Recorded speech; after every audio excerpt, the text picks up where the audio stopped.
Hola, somos el grupo 6 de comunicaciones y a continuación vamos a presentar una simulación del generador AM doble banda lateral con portadora. Por medio de la herramienta Simulink generamos un diagrama de bloques para una señal AM doble banda lateral con portadora.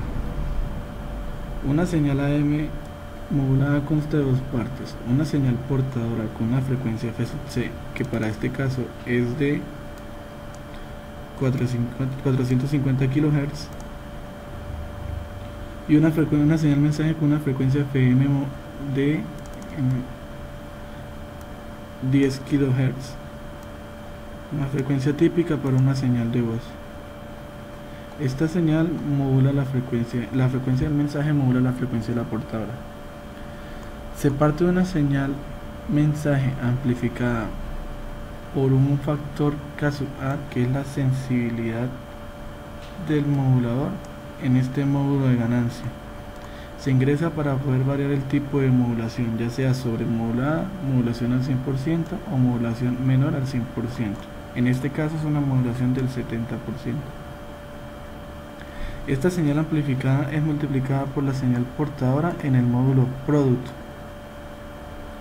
De este modo se obtiene la señal modulada a la frecuencia de la portadora y se le suma la señal portadora original en el módulo add, obteniendo la señal modulada AM.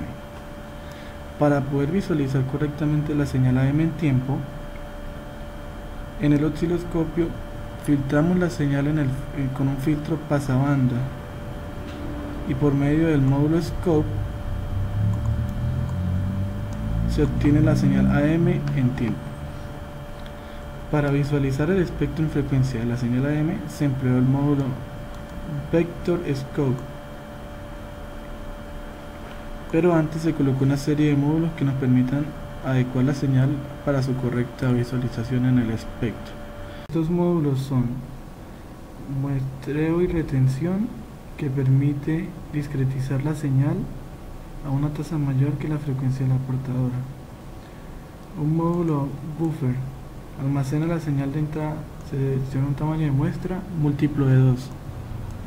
Módulo FFT o transformada rápida de Fourier, y solo acepta señales discretizadas. Un módulo de ganancia que contrarresta el factor añadido en el buffer. Y por último, un modo de valor absoluto que permite que los valores complejos obtenidos en el módulo de la transformada rápida de Fourier puedan ser interpretados por el Vector Scope. Ahora procedemos a mostrar la simulación y la respuesta en tiempo y en frecuencia para este esquema de modulación AM. Para ello ajustamos el tiempo de simulación en este recuadro y procedemos a simular. Vemos cómo el osciloscopio va mostrando la señal AM modulada en tiempo, y para la respuesta en frecuencia se va a formar el espectro típico de una señal AM con su componente en portadora de gran potencia comparada con las componentes de la señal modulada, que están desplazadas 10 kHz a la izquierda y a la derecha de la frecuencia de la portadora, que se encuentra en 450 kHz.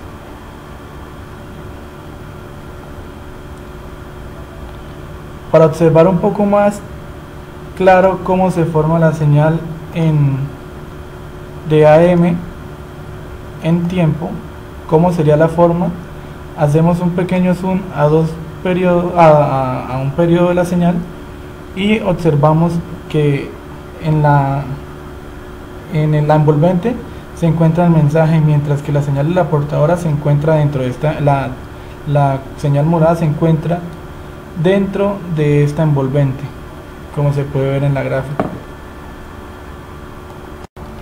Ahora simularemos un diagrama de bloques para una señal AM banda lateral única superior. Para obtener la señal banda lateral única superior se parte de una señal mensaje amplificada por un factor que es llamado el coeficiente de sensibilidad del modulador, que me determinará, como en el caso de AM con portadora, si la señal es sobremodulada, modulada al 100% o modulación a menos del 100%. Esta señal se multiplica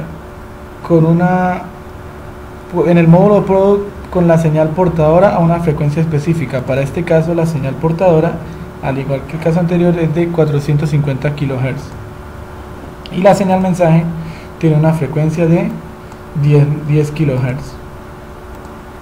Luego, se obtiene la señal modulada a una frecuencia con la portadora. Y en este módulo sumamos la señal de la portadora para obtener su componente en el espectro. Luego esta señal la pasamos por un filtro pasabandas que permite el paso de una sola banda del mensaje y de la portadora.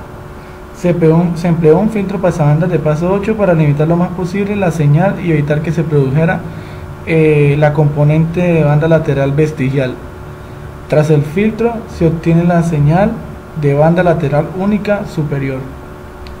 Para obtener el espectro en frecuencia utilizamos los mismos bloques que en el caso anterior: un bloque de muestreo y retención para discretizar la señal, un buffer para almacenar esos datos, luego la transformada rápida de Fourier, un factor de ganancia que es la misma constante utilizada en el buffer, y un valor absoluto para encontrar la densidad espectral de potencia. Al final tenemos el espectro en frecuencia con este bloque llamado VectorScope. Y damos play. Vemos al mismo tiempo cómo se forma el espectro de la señal en frecuencia de banda lateral única y la señal de banda lateral única en tiempo. No notamos ninguna diferencia con respecto a M en tiempo porque la misma es de la misma forma. La envolvente contiene el mensaje y dentro está la señal portadora modulada. Pero en frecuencia, si observamos que desaparece una de las componentes de la señal modulada gracias al filtro que nosotros hemos colocado para poder obtener solamente la banda lateral superior. Esto se evidencia: tenemos la componente de portadora en 450 kHz y en 460 kHz la banda lateral superior. Lo mismo para la parte del espectro negativo. En tiempo no podemos observar nada, mientras que en frecuencia sí se puede observar. Como el filtro es de grado 8, no se logra observar una componente lateral vestigial, pero si el filtro fuera de menor orden, observaríamos una componente en 440 un poco más pequeña de la 460 por efecto del filtro. Haciendo un poco de zoom en el espectro de frecuencia, vemos en este pedacito que el filtro eliminó casi por completo la componente en 440. Vuelvo y repito, si el filtro si es de menos orden, aquí aparece una componente pequeña llamada componente vestigial.